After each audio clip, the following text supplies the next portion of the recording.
Evangelio según San Mateo. Jesús tomó a Pedro, a Santiago y a su hermano Juan y los llevó aparte a un monte elevado. Allí se transfiguró en presencia de ellos. Su rostro resplandecía como el sol y sus vestiduras se volvieron blancas como la luz. De pronto se les aparecieron Moisés y Elías, hablando con Jesús. Pedro dijo a Jesús: «Señor, qué bien estamos aquí. Si quieres, levantaré aquí mismo 3 carpas, una para ti, otra para Moisés y otra para Elías». Todavía estaba hablando cuando una nube luminosa los cubrió con su sombra y se oyó una voz que decía desde la nube: «Este es mi Hijo muy querido, en quien tengo puesta mi predilección. Escúchenlo». Al oír esto, los discípulos cayeron con el rostro en la tierra, llenos de temor. Jesús se acercó a ellos y tocándolos les dijo: «Levántense, no tengan miedo». Cuando alzaron los ojos, no vieron a nadie más que a Jesús solo. Mientras bajaban del monte, Jesús les ordenó: «No hablen a nadie de esta visión hasta que el Hijo del Hombre resucite de entre los muertos». Hola amigos y amigas, en este segundo domingo de la Cuaresma, la Iglesia nos presenta este Evangelio de la transfiguración de Jesús. La transfiguración es la metamorfosis. De hecho, la palabra original griega es esta, metamorfosis, que significa un cambio. Lo que sucede, por ejemplo, con la mariposa. Nosotros vemos un gusano, una oruga, que luego se convierte en una hermosa mariposa. Podríamos decir, en esa oruga está contenida potencialmente una mariposa que luego comienza a ser para nosotros la belleza más grande. Una mariposa que nosotros admiramos por su belleza. Pero por fuera, primero al principio, vemos una oruga que es una insignificante oruga. Creo que en este Evangelio vamos intuyendo esto. En el Jesús sufriente, en la oruga, en el gusano, tenemos que ver lo más grande de Dios, este Dios que se revela como grande, donde se revela la gloria de Dios en esta oruga. Como la mariposa es la belleza, entonces en esta oruga se va revelando la gloria de Dios, la inmensidad del poder de Dios.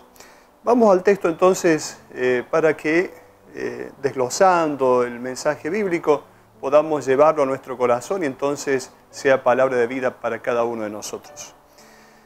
El Evangelio comienza diciendo que 6 días después Jesús tomó a Pedro, Santiago y Juan y los llevó a un monte elevado.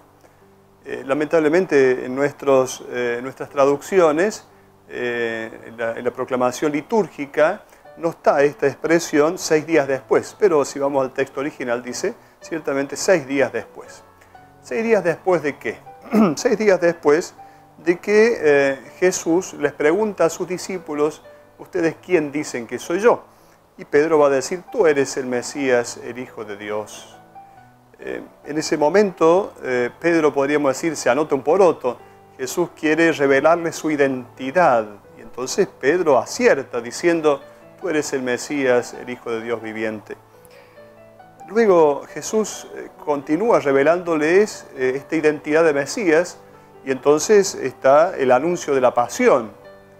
Y ahí cuando Pedro reacciona y dice: no, Señor, no voy a permitir que eso suceda. Esto no va a suceder. Jesús les revela que va a ser entregado en manos de los sumos sacerdotes.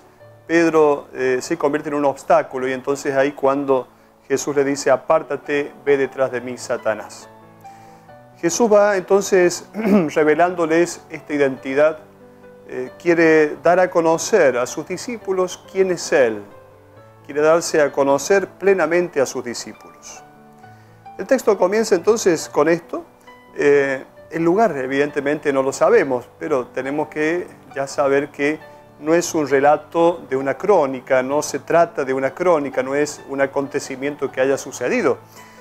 Se trata de un relato teológico, es una página, hermosa página de catequesis, desde la cual el evangelista Mateo quiere enseñarnos a descubrir en este Jesús sufriente, en este Jesús que es la oruga, la belleza del amor de Dios que se entrega.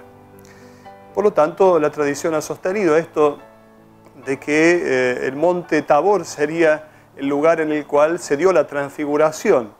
En primer lugar, lo importante es que es un monte, más allá de la ubicación geográfica. Como decimos, si no se trata de un relato de una crónica, por lo tanto tendremos que abandonar esta ubicación geográfica. Pero sabemos que la geografía tiene teología en la Biblia. Por lo tanto, el hecho de que se suba al monte significa que el monte es el lugar del encuentro con Dios. El lugar en el cual el hombre puede abrir el corazón a los pensamientos de Dios. El monte es el lugar más elevado de la tierra, por lo tanto es el lugar más cercano al cielo. Ir al monte significa contagiarnos de los pensamientos de Dios. Al monte se va a orar. Desde este encuentro con Dios, en la oración, porque los discípulos van con Jesús a orar. Desde la oración entonces pueden ver en Jesús no a un derrotado solamente, sino que en esta acción del derrotado, en esta crucifixión del Hijo de Dios, pueden ver el amor completo de Dios, total de Dios que se hace presente. Y entonces pueden ver un poco más, pueden ver en lo profundo, pueden descubrir que está presente la mariposa en esa oruga, en ese gusano, en esa apariencia de inutilidad, en esa apariencia de fealdad. Este es el mensaje central de este Evangelio. Suben entonces al monte, lugar de encuentro con Dios. El evangelista Mateo quiere presentar a Jesús como el nuevo Moisés, aquel que viene a dar una nueva legislación a su pueblo, que es justamente las bienaventuranzas. Así como Moisés dio una legislación al pueblo de Israel, entonces Jesús viene a traer la nueva ley, que son las bienaventuranzas. El Evangelio habla de colores de luz, de sol, de resplandor. El sol, en la antigüedad se creía que el sol era absolutamente, diríamos, sin ningún defecto, que el sol representaba la divinidad. Por lo tanto, en la antigüedad el sol era como Dios. De hecho, en algunas religiones paganas se adora al sol como Dios. Bueno, para la fe judeo-cristiana, ya en la tradición judía, se habla de Dios como el sol y la luz, y el color blanco. De hecho, el color blanco es el color que más se parece a la luz, y entonces que Jesús tenga estas vestiduras deslumbrantes, que esté inundado de sol y de luz, significa que está el mundo de Dios presente todo allí. Hay una nube luminosa también, de la cual se habla en el Evangelio. Esta nube luminosa, de la cual también en el libro del Éxodo se habla, que una nube luminosa acompañaba al pueblo de Dios.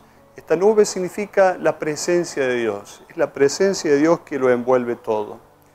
Aquí entonces se va demostrando, se va revelando la identidad del Mesías que no responde a las expectativas que tenía el pueblo de Israel, sino que es el Mesías sufriente, el siervo sufriente, el Mesías que es una oruga, que es un gusano por fuera, pero que contiene la fuerza de la belleza, de la luz, de la mariposa.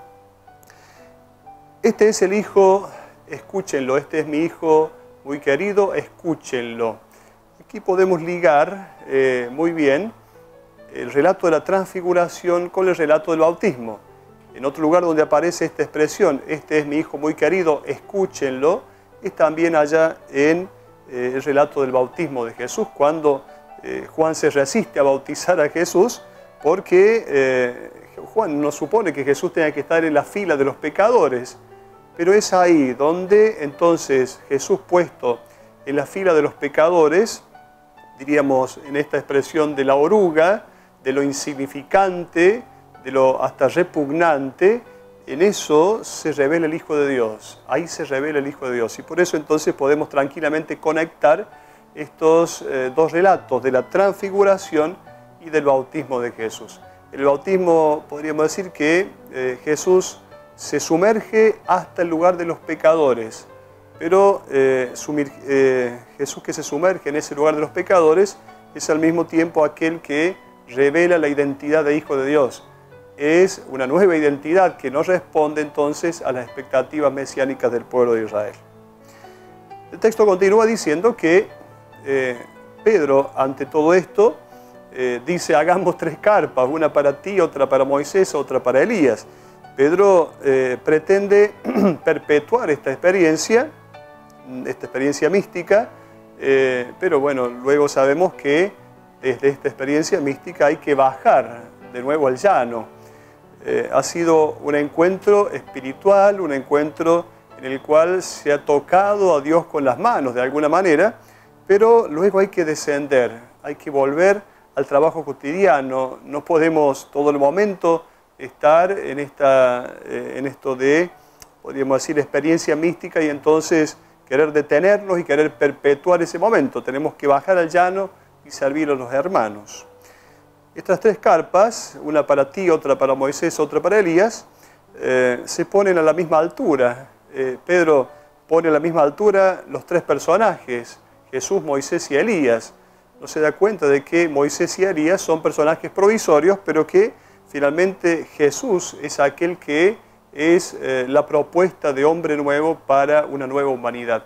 Por eso aparece luego esta voz de Dios que va a decir: este es mi Hijo predilecto, escúchenlo.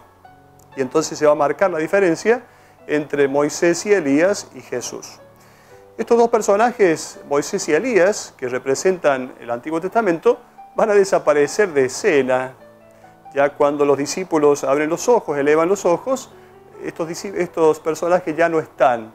Ciertamente Moisés y Elías, el Antiguo Testamento, es provisorio respecto a el Jesús Salvador, al Hijo de Dios, que viene a traer entonces una propuesta de nueva humanidad.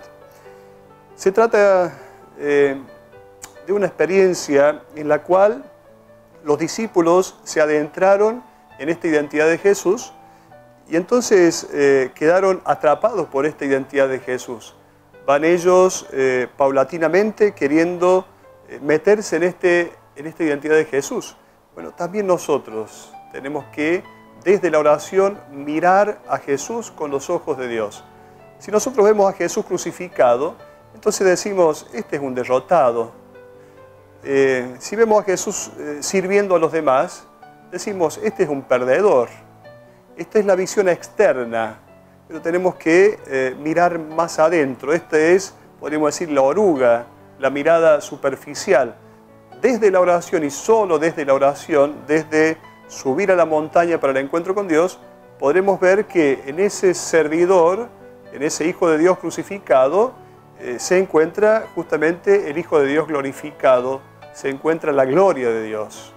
Por eso es un estímulo verdaderamente este Evangelio para que desde nuestras experiencias de fracaso aparente, que significa para el mundo, ciertamente el servicio significa un fracaso.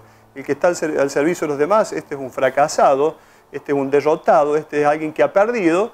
Bueno, nosotros cristianos en eso vemos la mariposa, vemos la belleza.